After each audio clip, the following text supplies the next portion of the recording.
It's Dave Johan with Mick Hennessy. How's it going, Mick? Very good, Dave. Yourself? I'm good. Good show you've got on Saturday night. The return of Hughie Fury. How did it come about picking Chris Norrad as the opponent? Well, we, as you know, the heavyweight scene is a very, very busy scene at the moment. There's a lot of marquee fighters having a lot of, trying to get sort of like the best named fighters to the table, and all the heavyweights are sort of like shuffling into positions. So it's been a really hard time matching Hughie and getting him the right fight. And obviously you've got to meet the right criteria. You've obviously got the board to make sure they're okay. You've got obviously Channel 5, and although Chris Norrad hasn't boxed at an elite level, he is an unbeaten fighter. He is 17-0. He's 235 pounds. He's 6'4". He's in shape. Fought recently.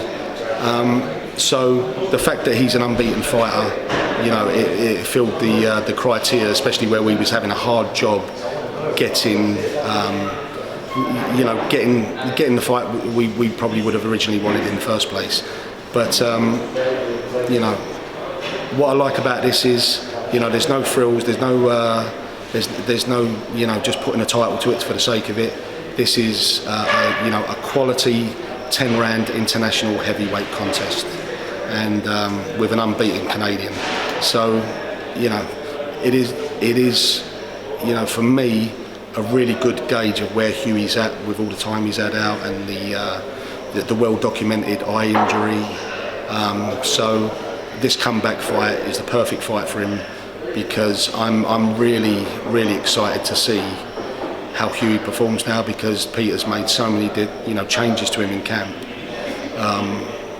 Really changed things around, and because what he'd done at a young age, he'd done it 22, 23 and 24. He went on and fought for the world title, and then fought a brilliant top-ranked fighter like Pulev. At such a young age. I mean, Pete, everyone needs to tip their hat to him for doing that and attempting that.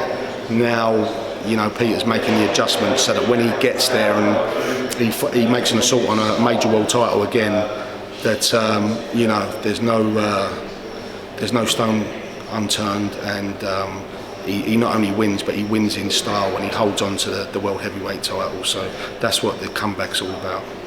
I mean, after the Parker fight, and I remember this as well, watching it, you said that there was flashes of Ali with the Parker fight, and maybe he was unfortunate to get the yell, but it's learning, isn't it, I suppose. And Parker went on to fight Dillian White and lost, and the point I'm trying to make is Hughie got the yell at a young age. And was it easy for you to pick Hughie back up and say, look, it's your time will come? Well, it was, that was obviously more with his dad so heavily immersed in the game. That his dad was obviously better placed to do that, and from my point of view, the next move was hard, because what can you say to a young man who we believe genuinely won the heavyweight world title that night and had it took away from him? For someone to take the risk at his age, I mean, everyone thought he was going to get blitzed. For him to take that risk and to do that, what do you tell him afterwards? I mean, I genuinely, at ringside there, I've never been more confident of a decision in my life. And when I've watched the fight back, I believe he won the fight clear.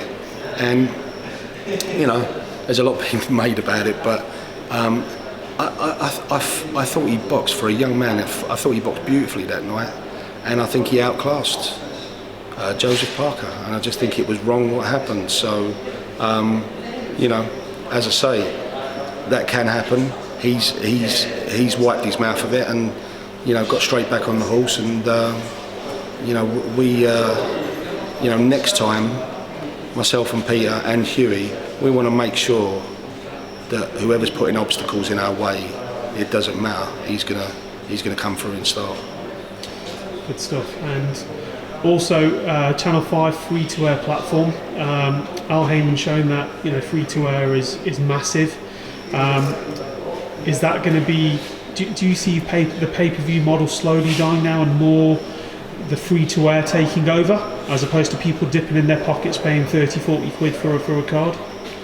Yeah, look, free-to-air TV is badly needed. The exposure more than anything, and look, you know, of course there has to be a place for box office and pay TV, because when you get to the super fights where there's so much on the line and these fighters are really rolling the dice, then, you know, pay TV has to come into it, because obviously there's not the budgets or the finance to back super fights.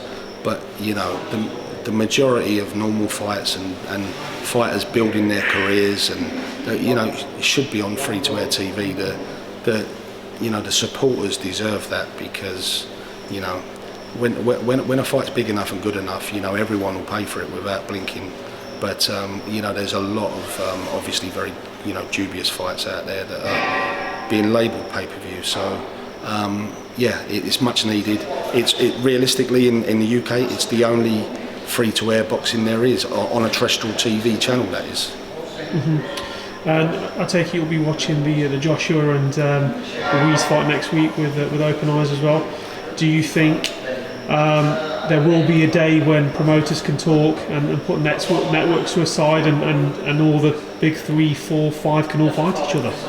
They have to, because we've got such a good era of heavyweight boxing right now, and it'll disappear pretty quickly if people don't start working together. And everyone wants to see them fights, everyone's intrigued by them fights, and they've got to start working together. And you know, if anyone's putting in the obstacles in the way, it needs to be highlighted. The public need to know who's doing it. Brilliant. And just finally on Savannah Marshall, she's hopefully going to make a big statement on Saturday night as well. And Clarissa Shields been, you know, a month ago shouting her name out, trying to avenge that. Do you think that with enough exposure we can get the fight between Clarissa Shields and Savannah Marshall maybe next year or the next few months? Or 100%, that fight is inevitable. It will be the biggest fight in women's boxing ever. Clarissa's calling Savannah out the way she is, because it's the right time for Clarissa. It's smart what she's doing. Savannah's the only one capable of beating her, and she knows that. And the more fights she has, the more experience she has, the harder it will get. So she's calling Savannah out early doors. But with Savannah, you know, Savannah knows that fight's there. She knows it's eventually going to happen, but she obviously wants to be at her very best. So she's going to be building towards that fight, and obviously it will be done, you know, on her terms.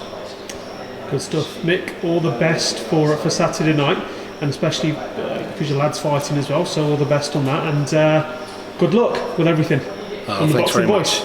Cheers. Thank you. Feel free to hit the like, subscribe, and share. As always, if you want to support us to the next level, head over to the patreon.com/ThaBoxingVoice. We have tons of exclusive, from Border Wars, Entitled, betting shows. The list goes on and on and on. But in addition to that, if you guys have questions for fighters, trainers, and promoters, this is where you can submit them. We will run out, get these questions answered, and put it back on the show just for you guys. Appreciate it.